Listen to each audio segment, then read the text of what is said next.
Gracias, Esteban. Anote las llamadas que tenemos que hacer, ya escribí la mía. Creo que Dios nos ha hablado hoy de diferentes maneras.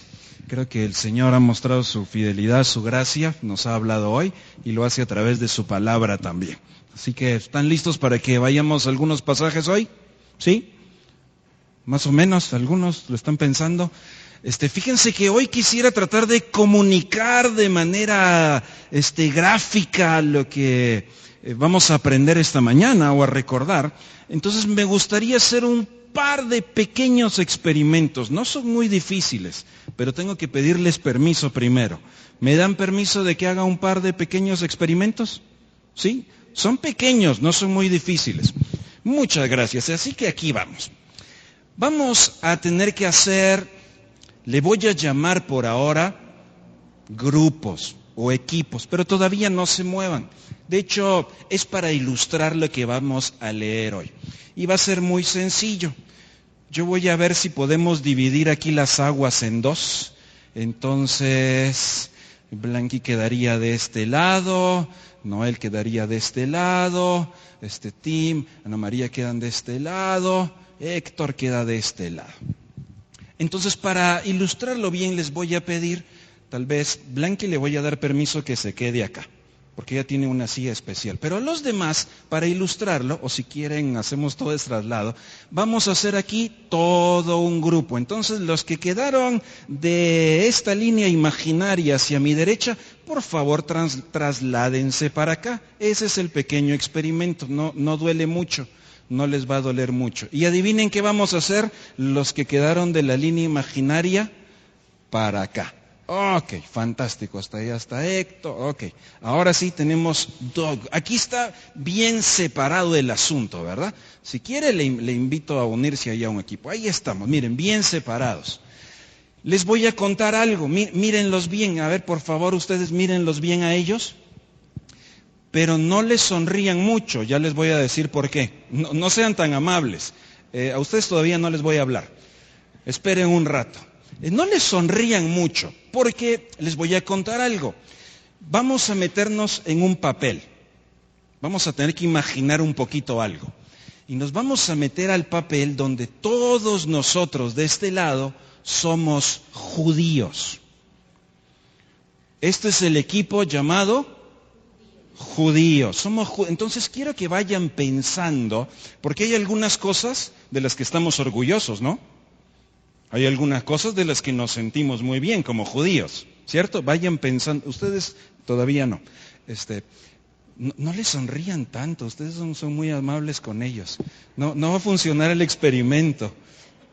El experimento no tienen que sonreír tanto. Pero nosotros somos judíos, les cuento algo. Ellos no. Señores, ustedes acá no son judíos. Tampoco deberían sonreír mucho, ¿verdad? Pero ¿qué son? No sé, pero no son judíos, sí son cualquier cosa menos judíos. De hecho, en el texto bíblico, la palabra que los describe a ustedes, ¿cuál es? Gentiles, que no significa amables precisamente, significa no judíos. Así que ustedes son no judíos. Ya voy a hablar con ustedes en un ratito, porque ellos merecen un poco de más atención, ¿sí o no? ¿Ustedes tienen algunos privilegios, sí o no? ¿Tienen cosas de qué sentirse orgullosos, sí o no? Ustedes esperen todavía, por favor. ¿De qué cosas tendrían ustedes que sentirse orgullosos? El linaje, eso quiere decir la descendencia. Tienen una descendencia, ¿viene desde dónde? Abraham. ¿Y ustedes? No, ok, ya voy con ustedes un ratito. Decías, dijiste linaje escogido. Esa descendencia fue escogida por Dios para ser ese pueblo que le representara. ¿Ustedes? No, ya vamos a llegar allá no se sientan tan mal, ¿verdad? Pero un poquito. ¿De qué más podrían sentirse orgullosos? ¿Cuál? Son el pueblo escogido de Dios. Ustedes recibieron la revelación de Dios. Desde Moisés recibieron las tablas, la ley. ¿Ustedes? Nada. Así que ustedes tienen la ley, tienen a Moisés. ¿Qué más tienen en su herencia, en su historia? Los profetas. Ustedes pueden sentirse orgullosos de los profetas. Muy bien, a Carlos Polanco ya le está quedando clara la idea. Dice, no tenemos nada de eso. ¿Qué otra cosa podrían sentirse orgullosos? Tienen las promesas de bendición, lo cual incluye incluso tierra prometida. Nada. Ustedes siéntanse orgullosos, satisfechos de que son judíos. Ya vuelvo. Queridos, no, Elvia, no se puede pasar para allá, porque fíjense que les cuento, nosotros no somos judíos. Nacimos siendo de otros pueblos, no escogimos, no somos judíos, no tenemos nada de eso, pero les cuento algo. ¿No creen que ellos son unos arrogantes? ¿No creen que son unos orgullosos? A ver, ¿no hay algunas cosas que también a ellos deberían darles vergüenza? ¿Cómo qué? Rechazaron ¿de dónde salió el Mesías? ¿Y qué hicieron? Los rechazaron. Qué vergüenza, ¿verdad? ¿De qué más deberían sentirse ellos avergonzados? ¿No son tan buenos como parecen, o sí? Mataron, miren qué orgullosos estaban de los profetas, pero los mataron. No los escucharon, los rechazaron. ¿Cuánto hubiéramos querido nosotros tener profetas que nos hablaran? Algunos de nosotros venimos de Nínive y nosotros sí nos arrepentimos, ¿y ellos? No, ya vuelvo. Señores, pero somos judíos, somos mejores, ¿sí o no? Somos mejores que ellos. Somos el pueblo elegido porque ellos no tienen nada de qué jactar. Señores, pero nosotros no judíos, nosotros hemos creído también, ¿o no? Sin tener todo eso, entonces, ¿somos mejores o no? Sí, somos mejores. Ok, vayan metiéndose en el papel, ¿sí? Porque tenemos, y luego cuando yo les diga se salen del papel, ¿verdad? Ya no se vayan a pelear, pero solo un ratito. Fíjense que esto es la escena de lo que estaba ocurriendo en una comunidad de cristianos. Esto es la escena de lo que estaba pasando, una tensión y una rivalidad entre creyentes de herencia y de trasfondo judío que se creían mejores, que se creían los superiores por todos los privilegios que tenían. Pero habían otros cristianos allí mismo, en esa misma comunidad, que aunque no eran judíos decían, pero qué mejores ni qué nada, mejores nosotros, que sin tener todo esto aceptamos. Ellos rechazaron. Ahora imaginen que esto no era simplemente una dramatización, esto era una tensión y una pugna que generaba rivalidad. Ahora están en dos bandos, vean. Y acá estamos metidos en el papel, pero en aquel entonces, en esa comunidad de cristianos, no era un papel que jugaban. Era algo de lo que estaban convencidos y había señalamientos los unos con los otros. Imagínense en cada una de esas reuniones, en lugar de estar unidos adorando a Dios, era, míralo, mira, ¿cómo dice que es más espiritual? Que no se dan cuenta, y el otro, oílo, y aquel juzgando, y no te das cuenta. Tensión, pugna, rivalidad. Mientras que ustedes, judíos, todavía en el drama, se creen mejores, menosprecian a los no judíos, que son inferiores, ustedes no judíos realmente se creen mejores y menosprecian a los judíos que consideran pero todos cristianos, todos creyentes en Cristo, pero peleando y en rivalidad unos con otros. El apóstol Pablo le escribió una carta a estos hermanitos. El apóstol Pablo les mandó una carta para explicarles cómo íbamos a entender esta rivalidad. Mejor dicho, para aclarar de una vez por todas quién tiene la razón. ¿Ustedes creen que ustedes tienen la razón, queridos judíos? Están todavía en el papel, ¿verdad? ¿Ustedes creen que Pablo les va a dar la razón? Ok, pero óiganlos a ellos que la verdad no saben mucho, ¿verdad? ¿Ustedes, queridos no judíos, creen que Pablo les va a dar la razón porque el Evangelio los alcanzó? ¿Quién es mejor, judíos o no judíos? Ok, ya se van metiendo en el papel, ¿verdad? Qué bueno. Después les digo cuándo hay que salirse. Vamos a la carta de Pablo a los romanos. Esto es lo que estaba pasando en la comunidad de creyentes en Roma. Y vamos a ver, Pablo, quién dice que es mejor, quién tiene la razón. Así que a lo mejor hay uno de ustedes, dos grupos, que va a ganar y uno que va a perder. Vamos a ver de quién se trata. Vamos a Romanos capítulo 1 y vamos a leer algunos versos. Recuerden, Pablo nos va a aclarar aquí, señores, quién tiene la razón, quién es mejor. Y espero que vayan a aceptar la conclusión de lo que el apóstol va a explicar aquí. Vamos a comenzar en Romanos capítulo 1, verso 18.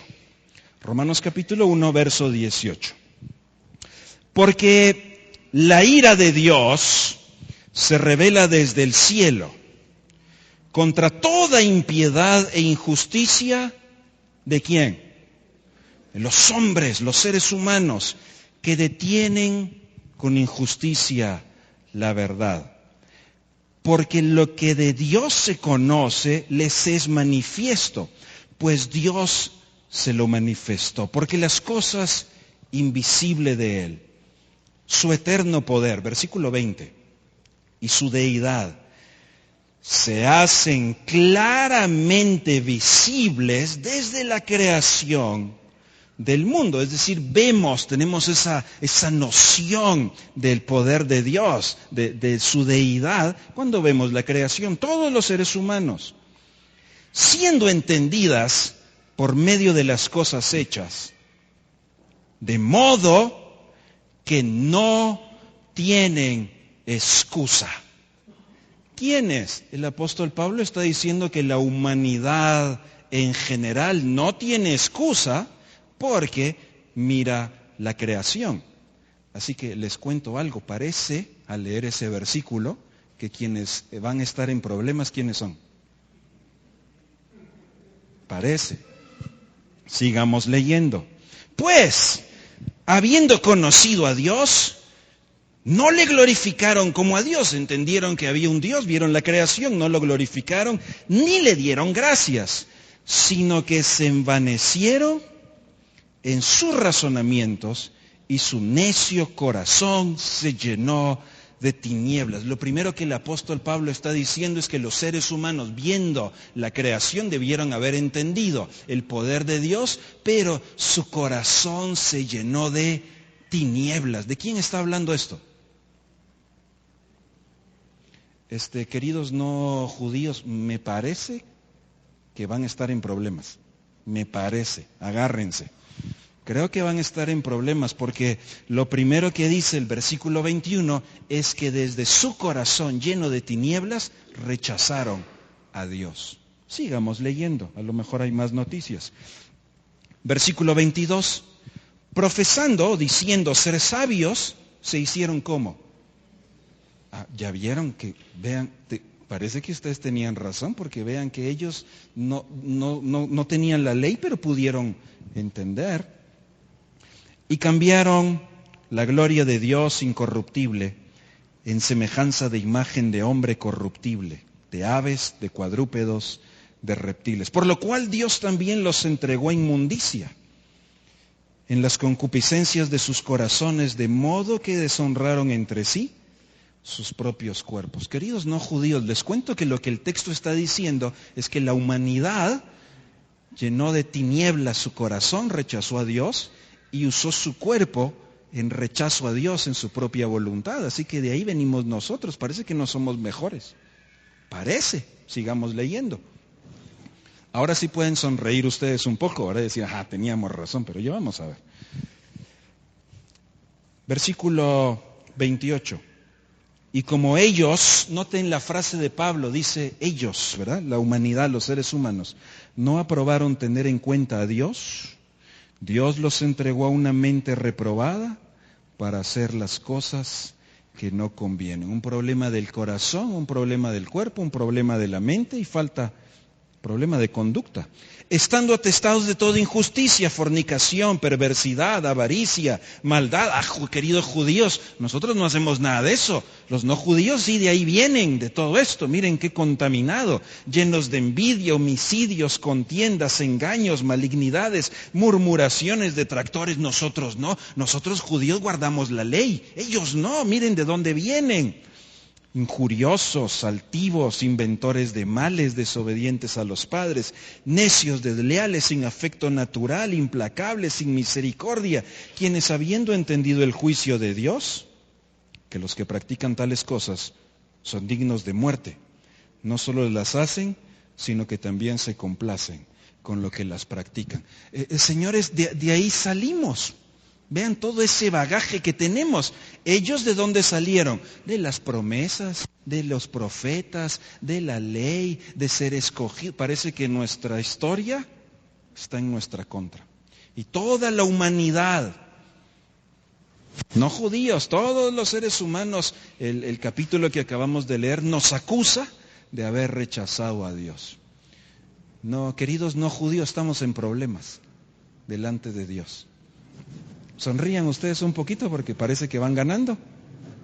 Hasta que llegamos a otros versos. Vamos a ver, no se alegren tanto. Capítulo 2. Por cierto, ¿sonrían otra vez de felicidad?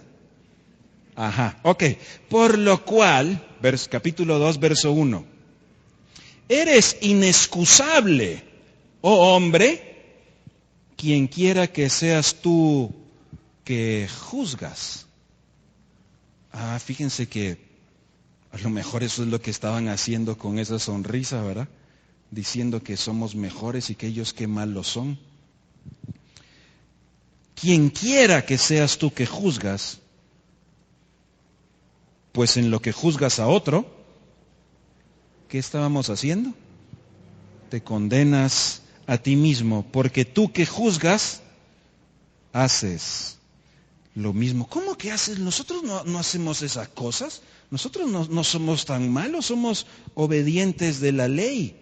Es que fíjense que no se trata de compararnos con otros para ver que somos mejor. Nos compararíamos con las normas de Dios, versículo 2.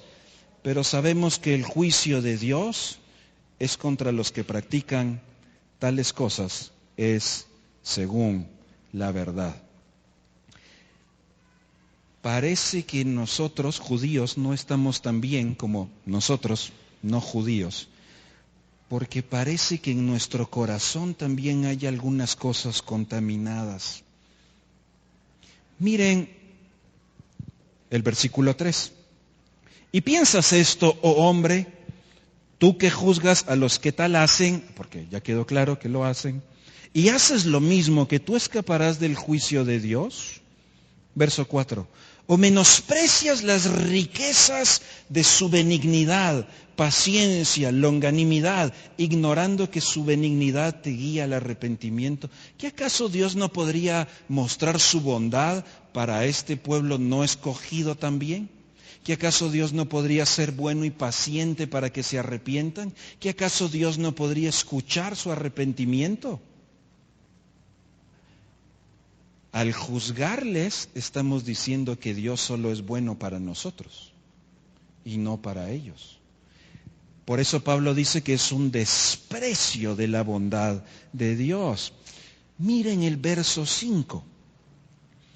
Pero por tu dureza y por tu corazón no arrepentido, atesoras para ti mismo ira, para el día de la ira y de la revelación del justo juicio de Dios. Parece que nosotros al estar juzgándoles lo que revelamos es que nuestro corazón está endurecido. No sonrían mucho, porque parece que estamos en problemas. Estamos en problemas. Versículo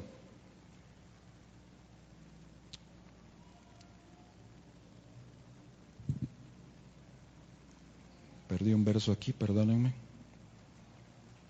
Versículo 11.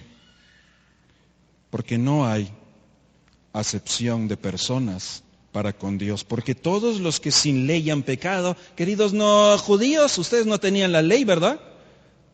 Pero el texto va a decir que igual han pecado. Aunque no sabían, aunque no se enteraron, aunque no tenían la legislación, igual la violentaron.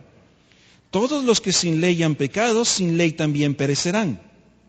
Y todos los que bajo la ley, ¿teníamos la ley? Sí, pero dice que todos los que bajo la ley también han pecado, por la ley serán juzgados. Lo primero que Pablo hace en estos capítulos, en esta iglesia donde judíos y gentiles están en pugna, es acusar a gentiles y acusar a judíos. En otras palabras, parece que no hay uno mejor que otro y no hay un ganador. Parece que hay dos perdedores. Lo primero que encontramos en la carta es la acusación. Y vean, si no judíos están en problemas y judíos están en problemas, la conclusión es todos, todo mundo, todo ser humano está en problemas. Todos estamos bajo pecado. Repasemos capítulo 2, verso 12. Porque todos los que sin ley han pecado, sin ley también perecerán. Y todos los que bajo la ley han pecado, por la ley serán juzgados. 13. Porque no son los oidores de la ley los justos ante Dios, sino los hacedores de la ley serán justificados. No es por tener la ley que somos justos, ni por oírla ni por saberla. Es por cumplirla sin ninguna sola falta en ningún momento de la vida. Perfección total. Lo cual ya nos descalificó. Con una sola faltita a la ley, una pequeña, totalmente descalificados. Así que no son justos porque la tienen.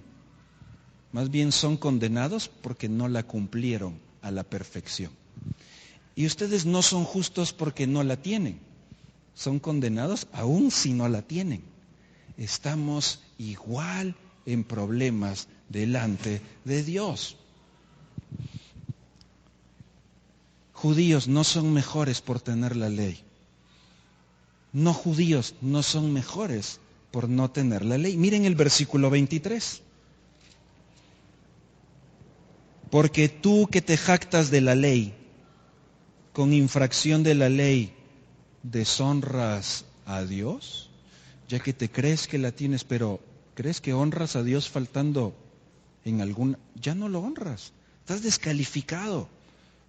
No somos mejores por cumplirla. El veredicto es que todos, judíos, gentiles, culpables. Capítulo 3, verso 9. Romanos 3:9. ¿Qué pues? ¿Somos nosotros judíos mejores que ellos?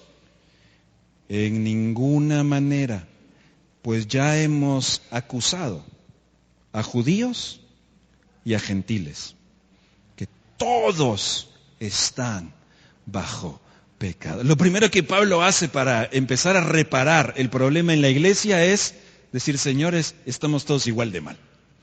Señores, estamos todos en problemas. Señores, no hay uno que se salve, no hay uno que esté bien. De hecho, el pecado es un problema universal. Vean los siguientes versículos. Versículo 10 en adelante. Como está escrito, no hay justo, ni aun uno.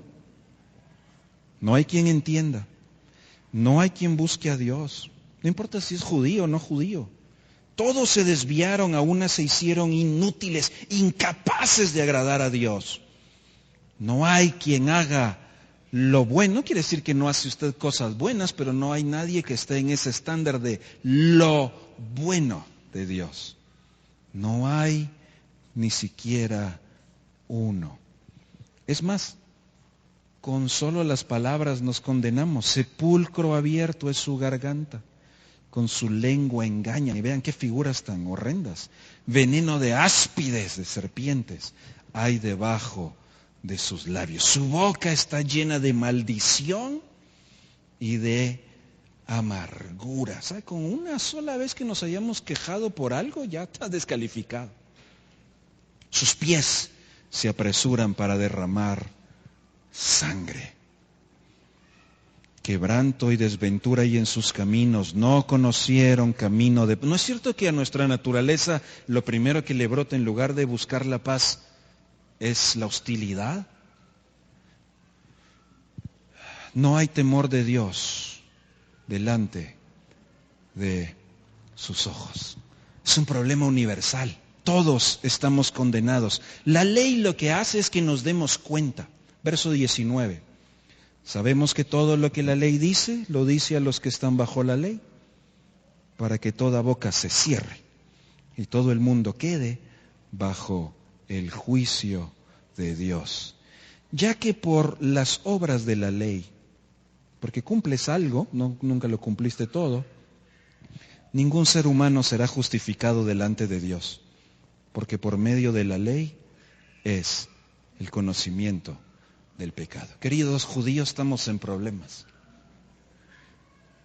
Acusados y condenados. Queridos gentiles no judíos, estamos en problemas. Acusados y condenados. Todos necesitamos auxilio. Hay solamente una solución. Hay solamente un camino. Hay solamente una respuesta. ¿Y saben cuál es la buena noticia? Pablo les recordó. Es para judíos y para los no judíos. Esa es la buena noticia, que la gracia de Dios a través de Cristo, a nosotros culpables, para declararnos no culpables, incapaces, pero en Cristo es ofrecida a todos. Miren conmigo, veamos unos versos más y vamos a ir cerrando.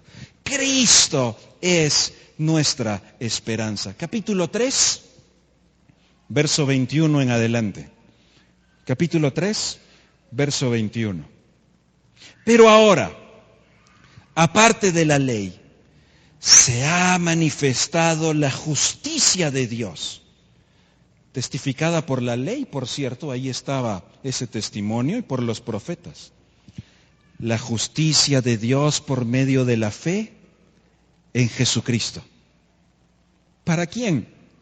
Para todos los que creen en Él. Porque no hay diferencia por cuanto todos pecaron y todos están destituidos de la gloria de Dios, siendo justificados gratuitamente por su gracia mediante la redención que es en Cristo Jesús, a quien Dios puso como propiciación por medio de la fe en su sangre para manifestar su justicia, a causa de haber pasado por alto en su paciencia los pecados pasados, con la mira de manifestar en este tiempo su justicia, a fin de que Él sea el justo y Él que justifica al que es de la fe en Jesús. ¿Dónde pues está la jactancia? Queda excluida. ¿Por cuál ley? ¿Por la de las obras? No, sino por la ley de la fe. Concluimos pues que el hombre, el ser humano, sea judío o no, es justificado por fe sin las obras de la ley. Verso 29. ¿Es Dios solamente Dios de los judíos? ¿No es también Dios de los gentiles? Ciertamente también de los gentiles, porque Dios es uno y justificará por la fe a los de la circuncisión, los gentiles, y por medio de la fe a los de la incircuncisión. Buenas noticias, queridos judíos, buenas noticias, queridos gentiles. Cristo Jesús nos declara no culpables. Vamos a cerrar el experimento, por favor. Ya no la rivalidad judíos y gentiles, ahora en el centro, todos un nuevo pueblo. Vengan judíos, júntense acá por favor, vengan no judíos, vengan acá al centro un ratito. Ya no están en rivalidad porque ahora Cristo Jesús nos va a unir.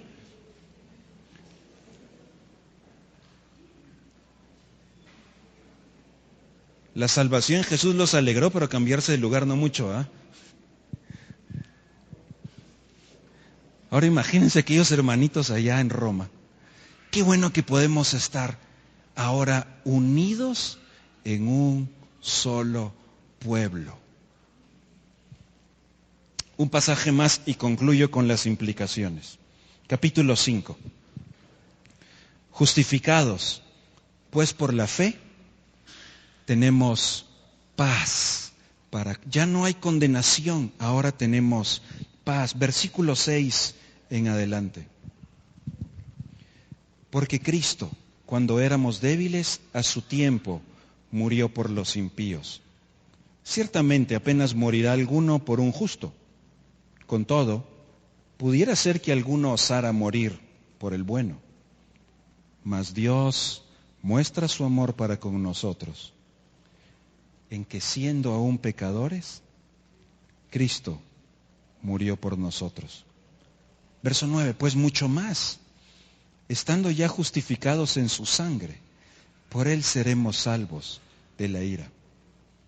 Porque si siendo enemigos fuimos reconciliados con Dios por la muerte de su Hijo, mucho más estando reconciliados, seremos salvos por su vida.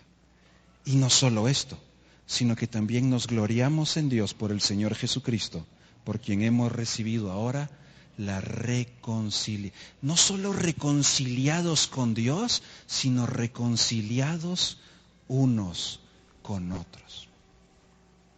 El apóstol Pablo, a esta iglesia en Roma, donde había esta división, para poder llevarlos a hablar acerca de la vida cristiana práctica, tomó primero 9 capítulos, 8 capítulos para hablar acerca del plan de Dios de la salvación para todos los seres humanos. Y luego capítulos 9, 10 y 11 para decir, sí, hay algo especial para los judíos. 11 capítulos completos para explicar todo un tratado teológico acerca de la obra de Dios. ¿Y saben algo? ¿A dónde quería llegar? A la parte práctica del capítulo 12. Cerremos en el capítulo 12. Y les cuento por qué este recordatorio hoy. Capítulo 12. El verso 1 lo recordamos. Así que, hermanos, os ruego por las misericordias de Dios. ¿Cuál misericordia? De la justificación en Cristo. Que presenten sus cuerpos, ¿cómo?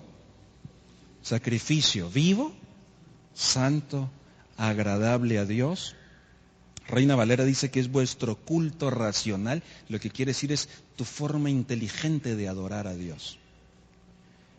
Pero quiero que noten el verso 3. Digo pues, por la gracia que me es dada, a cada cual que está entre vosotros, recuerden, judíos y gentiles, que no tenga más alto concepto de sí que el que debe tener, sino que piense de sí con cordura, conforme a la medida de fe que Dios repartió a cada uno. Porque de la manera que en un cuerpo tenemos muchos miembros, pero no todos los miembros tienen la misma función, así nosotros, siendo muchos, somos un cuerpo en Cristo, y todos, ¿quiénes son? Judíos y gentiles, todos miembros los unos de los otros. Si ustedes siguen leyendo el capítulo 12 y hasta el 16, la parte práctica, van a notar la vida cristiana juntos. ¿Quiénes son esos todos y esos juntos? Esos creyentes en Cristo, algunos de trasfondo judío, algunos de trasfondo no judío. Querida iglesia, en los próximos domingos vamos a estar estudiando pasajes bíblicos y recordando algunas verdades muy importantes. Y hemos titulado nuestra nueva serie, Nadie es perfecto. Y fíjense que como creyentes es una verdad que tenemos que tener presente. Una verdad que tenemos que vivir con gratitud y vivir delante de Dios. El primer problema que tenemos es el problema del corazón, el problema espiritual delante de Dios. Pero luego eso se manifiesta en nuestras relaciones también. Nadie puede creerse mejor. Nadie puede creerse superior. ¿Y saben qué al mismo tiempo? Nadie puede creerse inferior. Nadie puede creerse menor. Si Cristo Jesús ha hecho algo en nosotros, somos imperfectos aún, pero somos perdonados. Y quiero recordarnos estas implicaciones para nuestra vida como iglesia. Anoté 5 Y creo que nos deben traer mucha esperanza, querida iglesia. Creo que nos deben de llenar de gozo y enviar a compartir con otros. Si nadie es perfecto, entonces, número 1, no me puedo creer mejor que los demás. Aunque son diferentes, tus hermanos, mis hermanos en la fe, somos todos diferentes. Tú haces unas cosas distinto a como yo lo hago, tú alabas a Dios distinto a como yo lo hago, tú crías a tus hijos distinto a como yo lo hago, tú vienes al culto distinto a como yo lo hago, tú te involucras distinto a como yo lo hago, tú hablas diferente a como yo lo hago. No soy mejor que tú y tú no eres mejor que otros. En el pueblo de Dios, en la iglesia, deberíamos de cuidarnos. Si recuerdo que yo no soy perfecto y tú tampoco, no soy quien para creerme mejor. Pero tampoco te creas peor. Romanos 12 dice que debemos vernos con cordura, como Cristo nos ve. No soy mejor, no soy superior. Número 2. Si nadie es perfecto, te cuento que otras personas cometerán errores todavía. Todavía tenemos la presencia del pecado. Hemos sido librados de la condena, pero todavía está la presencia del pecado. Tenemos una naturaleza todavía, está alrededor. Eso quiere decir que si yo recuerdo que nadie es perfecto, debo recordar que mis hermanos, los miembros de la familia, el mensaje de vida, todos nosotros cometeremos errores. Y no solo eso. Recuerda, otros van a cometer error y te van a ofender. Te van a lastimar. No es profecía, pero se va a cumplir. Sí, así es. Si otros cometen errores y te van a ofender, debes perdonar. Así como Cristo te perdonó, tú debes perdonar. En la iglesia, queridos hermanos, vamos a ofendernos unos a otros. No, yo quisiera que nadie nos ofendiéramos, ninguno de nosotros. Pero debido a la presencia de ese pecado, va a suceder. Tus hermanos no son perfectos, cometen todavía errores, están en proceso, están aprendiendo, van madurando, unos más lentos y otros más rápido. Pero la próxima vez que alguien de tu familia espiritual te ofenda, perdónalo, porque Cristo te perdonó a ti también. Número 3, tú vas a cometer errores y tú vas a ofender a alguien. ¿Sí o no? No solo los otros, ¿verdad? Yo voy a cometer errores, yo los voy a ofender. Tú vas a cometer errores, tú vas a ofender. Pide perdón. Pide perdón. Es muy espiritual hacer eso. Y si alguien se acerca contigo alguna vez a pedirte que lo perdones, perdónalo. No guardes acusación en su contra. No guardes condena en su contra. Anula la condena. Es lo que Cristo hizo por nosotros. Repaso, no te puedes creer mejor que otros, ni peor. Si otros cometen errores y te ofenden, necesitas perdonarlos. Si tú cometes errores y ofendes, debes pedir perdón. Que por cierto no es lo mismo que hay disculpa. No, es ¿me perdonas? Tiene que esperar que la otra persona diga sí o no. Y espero que en la familia el mensaje de vida, la respuesta sea siempre sí, hermano, te perdono. Número 4, nuestra principal ofensa es delante de Dios. Las ofensas nuestras son un reflejo nada más de nuestro principal problema. Nunca te creas suficientemente bueno delante de Dios. Qué terrible que los fariseos se creían tan buenos que creían haberse ganado, merecido el favor de Dios. Jesús les recordó que no lo eran. Qué terrible que en Roma los judíos se creían tan buenos delante de Dios, pero los no judíos se creían tan buenos delante de Dios, que el texto les dice ninguno. Es muy peligroso cuando creo que yo, porque soy bueno y no hago las cosas tan feas o malas que hace otro, merezco esa bendición de Dios, merezco el favor de Dios, merezco la bondad de Dios. No merezco nada. Merezco ser condenado por causa del pecado. Nunca te creas tan bueno. De hecho, al creernos tan buenos es que empezamos a menospreciar a otros, que no son tan buenos como yo. Y por último, en Cristo, mi hermano, somos perdonados. Nosotros que no somos buenos, nosotros culpables, declarados no culpables. Si el Señor nos puede dar la esperanza eterna para ese problema eterno que tenemos, también nos da esperanza para las cuestiones que vivimos aquí en la tierra. No soy perfecto y cometo errores, pero en Cristo hay esperanza.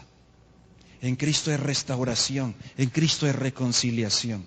No soy muy bueno y lo he ofendido a Él, pero en Cristo hay esperanza. No puedo creerme tan bueno. Cristo es el único bueno y su justicia nos es atribuida a cada uno. Aunque no lo decimos, pero algunos a veces nos creemos perfectos y nos comportamos como superiores. No es así. Y no lo decimos, pero algunos nos creemos tan imperfectos que nos comportamos así. En Cristo somos lo que la Biblia dice que somos. Perdonados, hijos de Dios, llenos de gracia, justificados, santificados, reconciliados y glorificados. Y nunca olvide, juntos. Durante los próximos domingos vamos a estar explorando algunos pasajes para recordar qué es la esperanza que tenemos aquellos que no somos perfectos. ¿Y qué hacemos cuando hemos cometido incluso errores en la vida? ¿Puede Dios reparar eso? ¿Puede Dios rescatarnos de eso? ¿Puede Dios usar eso para sus propósitos? ¿Y qué hacer cuando mis hermanos que no son perfectos me ofenden? ¿Cómo reparamos eso? ¿Y qué hacer cuando yo que no soy perfecto ofendo también a otros? Creo que si podemos recordar esos principios, vamos a ser una iglesia fuerte, unida, que cumple la misión. Así que, después de esta breve introducción de nuestros próximos domingos, no se pierdan, por favor, las series de las próximas semanas. Querido Dios, te alabamos porque tú eres perfecto. Eres el único, santo, santo, santo. Gracias, Señor, por ser ese Dios soberano, superior, único en su clase. Y porque te has revelado a nosotros, tus criaturas pecadoras e imperfectas. Gracias por haber reparado nuestro problema eterno. Nosotros que éramos enemigos, ahora somos tus hijos. Gracias porque en Cristo Jesús encontramos ese perdón. Gracias por la esperanza eterna que tenemos. Gracias porque a pesar de nosotros, inmerecedores que no hemos ganado nada, en Cristo lo tenemos todo. Te alabamos, Señor, y te pedimos que esa verdad de tu gracia conduzca nuestra vida hacia el propósito que tienes para cada uno. Úsanos, Señor, como vasijas imperfectas, pero con el poder de tu evangelio y el poder del alfarero seremos útiles en la misión. Úsanos, Señor, también los unos con los otros, entre nosotros como hermanos, miembros de un solo cuerpo, todavía imperfecto, todavía ofendemos. Pero gracias porque podemos perdonarnos, soportarnos y amarnos como Cristo nos amó. Señor, que eso nos fortalezca y nos dé esperanza para ver lo que tú estás haciendo. Gracias porque has hecho un solo pueblo con una sola misión de hacer discípulos hasta lo último de la tierra. A eso vamos, Señor, esta semana. Aquí estamos, enviados por ti. En el nombre de Jesús, el buen pastor,